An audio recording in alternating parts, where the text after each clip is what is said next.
Assalamualaikum warahmatullahi wabarakatuh. So, how are you today? Masih inget Iwan? Gimana kalau misalkan ditanya, how are you today? Alhamdulillah, I'm happy with Quran. Okay, one more time, okay? How are you today? Alhamdulillah, semoga teman-teman selalu bahagia bersama Quran. Walaupun ziyadah rasanya nano-nano, tapi percayalah akan membawa kebahagiaan ya. Nah, so in this early morning, I'm going to talk about trash. What's so wrong with our trash? Apa sih yang salah sama sampah yang kita hasilkan? Sampah sebesar bungkus permen aja itu diolahnya berjuta-juta tahun teman-teman sama tanah. Diurai di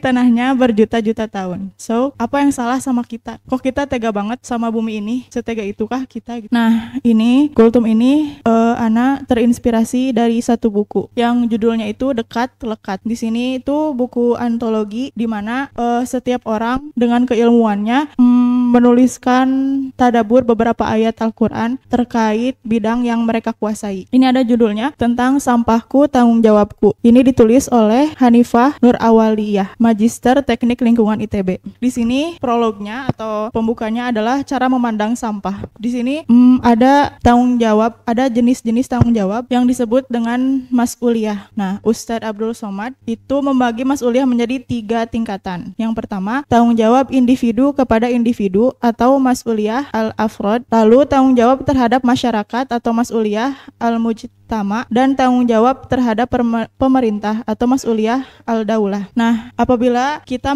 mengaitkan konsep sampah dan tanggung jawab, itu adalah tanggung jawab individu kepada individu. Selama ini teman-teman buang sampahnya gimana? Langsung disatuin organik dan anorganik atau gimana? Disatuin. Apakah itu hal yang bijaksana buat kita? Tidak. Tapi memang sulit ya untuk memulainya. Nah, di buku ini juga disebutkan salah satu ayat yang menjadi landasan untuk kita bertanggung jawab atas sampah yang kita hasilkan, yaitu surat Al-Mudaththir ayat 38, yang artinya setiap orang bertanggung jawab atas apa yang telah dilakukannya. Ini juga kalau sehari-hari sesimpelnya beli seblak aja, kita udah menghasilkan berapa sampah? Gelasnya, sendoknya, kreseknya, dan itu tuh cuma dipakai sesaat doang, kayak 10 menit lah, dimakan, langsung dibuang. Beneran dibuang, gak diolah lagi, gak dipisahin buat dikasih ke orang yang membutuhkan. Kayak gitu. Jadi kayak apakah tanggung jawab kita serendah itu gitu. Terus selanjutnya ada tafsir dari Ibnu Katsir bahwa yang dimaksud dengan ayat tersebut ya ini bergantung pada amal perbuatannya sendiri kelak di hari kiamat, sebagaimana yang dikatakan oleh Ibnu Abbas dan yang lainnya. Walaupun terdapat pengecualian pada lanjutan ayat tersebut, ya ini perihal ashabul yamin. Ayat ini menginspirasi saya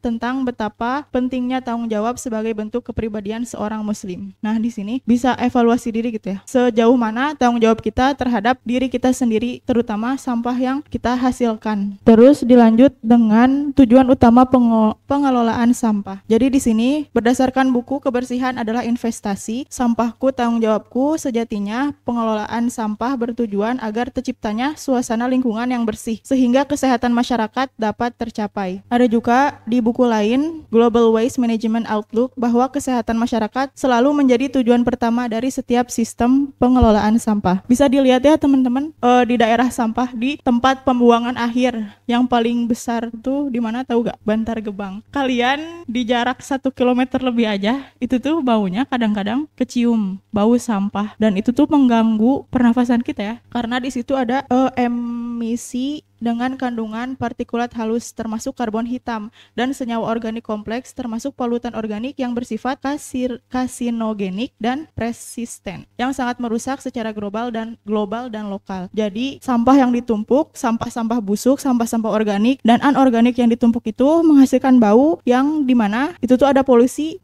Terus apabila kita tinjau dari perspektif Islam, ada istilah maqasid syariah. Maqasid syariah ini adalah tujuan-tujuan syariat. Ada 5 pokok yang termasuk maqasid syariah. Yang pertama adalah menjaga agama, menjaga jiwa, menjaga akal, menjaga keturunan, dan menjaga harta. Tapi menariknya Kiai Haji Muhammad Ali Yafi, yaitu Ketua Majelis Ulama periode 98 sampai tahun 2000, menambahkan 1 poin lagi yang menjadi syariat agama atau tujuan syariat. Yang ke-6 yaitu perlindungan lingkungan atau penjagaan lingkungan. Lalu di sini di subbab selanjutnya ada konsekuensi dari tanggung jawab. Dalam ajaran Islam, tanggung jawab kita terhadap lingkungan tidak hanya sebatas pada melakukan ibadah ritual, tapi juga mencakup ibadah sosial dan ibadah lingkungan. Jadi teman-teman, kewajiban kita di dunia ini beribadah bukan hanya ibadah ritual, di mana itu ibadah zatiah, maksudnya ya ibadah fardiyah untuk diri sendiri aja. Tapi kita dituntut melakukan amal yang menyeluruh, yaitu beribadah sosial dan lingkungan. Lalu cara pandang ini membawa kita pada sebuah konsekuensi dari tanggung jawab yang diemban pada setiap orang. Dari sudut pandang Islam, ini menunjukkan bahwa setiap tindakan kecil yang berkaitan dengan pengelolaan sampah adalah bagian dari amanah yang diberikan Allah sebagai tanggung jawab kepada manusia, kepada kita semua sebagai khalifah di bumi. Oleh karena itu, setiap muslim wajib untuk merawat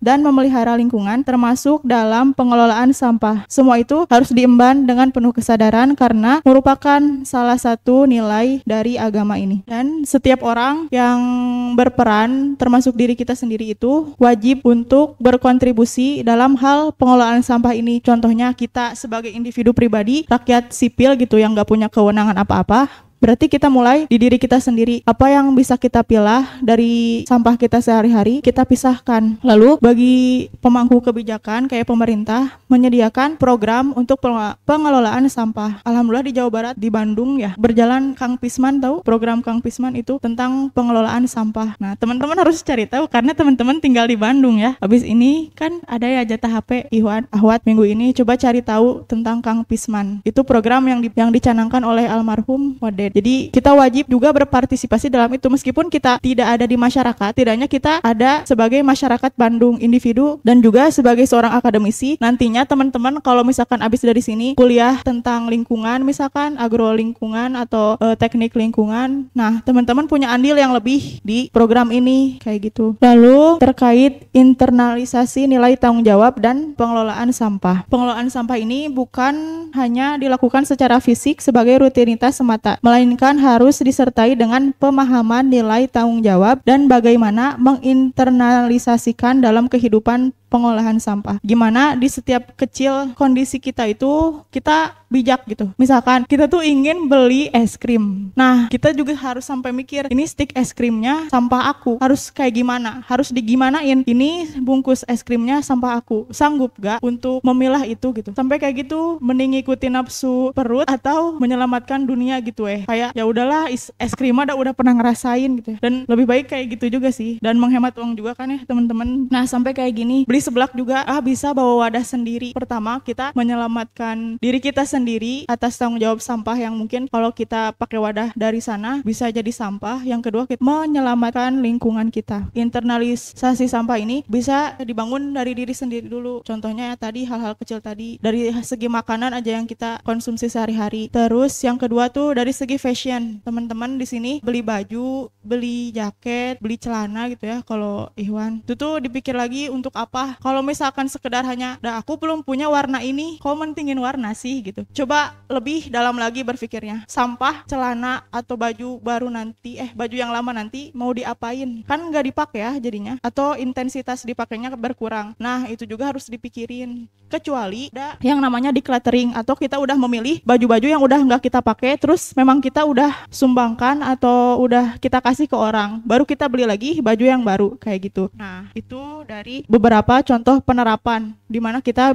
bisa bertanggung jawab atas sampah-sampah yang kita keluarkan. Terus selain itu, biar kita lebih kuat lagi niatnya untuk melakukan hal ini adalah memahami peran sebagai khalifah di bumi. Itu bukan hanya sekedar menjaga diri kita sendiri, tapi juga menjaga lingkungan. Di sini juga Quraish Shihab mengatakan dalam bukunya Membumikan Al-Quran, pengganti atau wakil Allah di muka bumi. Kebayang gak sih beratnya tanggung jawab wakil Allah di muka bumi? Bahkan gunung pun enggan gitu ya menerima amanah ini, tapi Allah mempercayakan itu kepada kita. Makanya jangan sampai kita ngecewain Tuhan kita sendiri. Lalu begitu pula Ibrahim Abdul Matin menyebut khalifah sebagai steward, atau dalam kamus Inggris didefinisikan sebagai a person who is responsible for an event or for a management of a place. Jadi seseorang yang bertanggung jawab atas sesuatu acara atau pengelolaan suatu tempat. Pun tempat yang Allah amanahkan ke kita, yaitu bumi ini, perlu dikelola dengan baik, perlu dijaga dengan baik. Salah satunya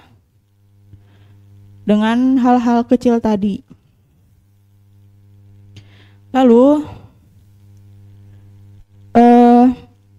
selain menyadari peran kita sebagai khalifah untuk memahami pentingnya tanggung jawab dalam pengelolaan sampah secara internal, kita harus menyadari bahwa setiap tindakan kita memiliki dampak positif atau negatif terhadap lingkungan sekitar.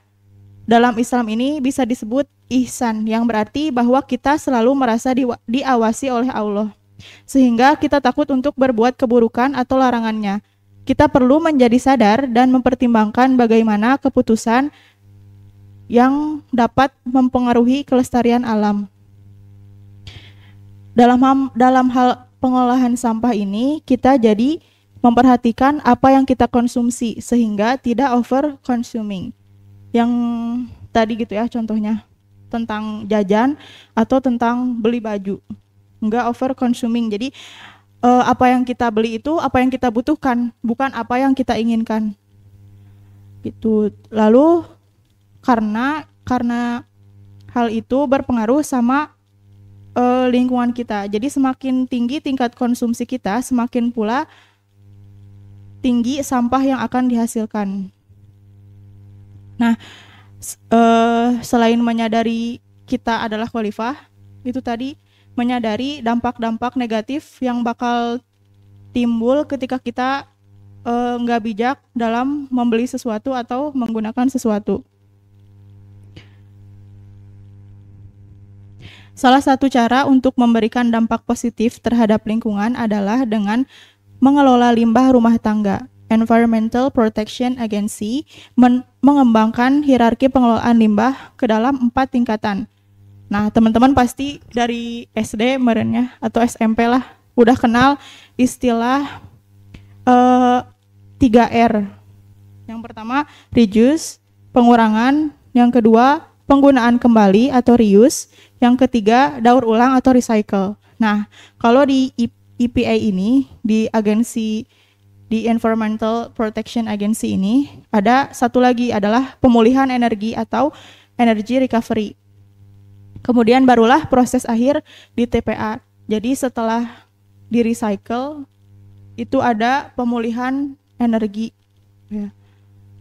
Bahkan kini ada framework terkait ekonomi sirkular sebagai pendekatan dalam manajemen sumber daya yang bertujuan untuk meminimalkan pemborosan, memaksimalkan penggunaan ulang, daur ulang, dan pemulihan bahan, serta meminimalkan penggunaan sumber daya baru. Nah, itu tadi beberapa cara biar kita punya niat lebih untuk serius menjaga lingkungan. Nah, itu di sini juga ada penutup. Katanya, setiap langkah kecil yang kita ambil dalam mengelola sampah atau menjaga lingkungan tidak hanya merupakan tugas fisik, tetapi juga sebuah bentuk ibadah dan amal sholih. Nah, buku ini adalah pengingat juga untuk diri saya sendiri yang sedang berusaha untuk bijak terhadap sampah dan menjaga lingkungan. Pun semoga teman-teman bisa terinspirasi dari buku yang saya bacain tadi. Kalau belum bisa di sini, semoga di lingkungan teman-teman nanti, di rumah teman-teman, ataupun di lingkungan baru setelah di sini, teman-teman bisa menerapkan pengelolaan sampah yang lebih bijak. Semoga kita semua termasuk ke dalam orang yang berdampak positif terhadap lingkungan, dan semoga Allah tidak meridhoi kita sebagai orang-orang yang menyumbangkan dampak negatif terhadap lingkungan. Ditutup dengan kifaratul majlis. Subhanakallahumma wa bihamdika asyhadu an la ilaha illa anta astaghfiruka wa atubu ilaik. Wassalamualaikum warahmatullahi wabarakatuh.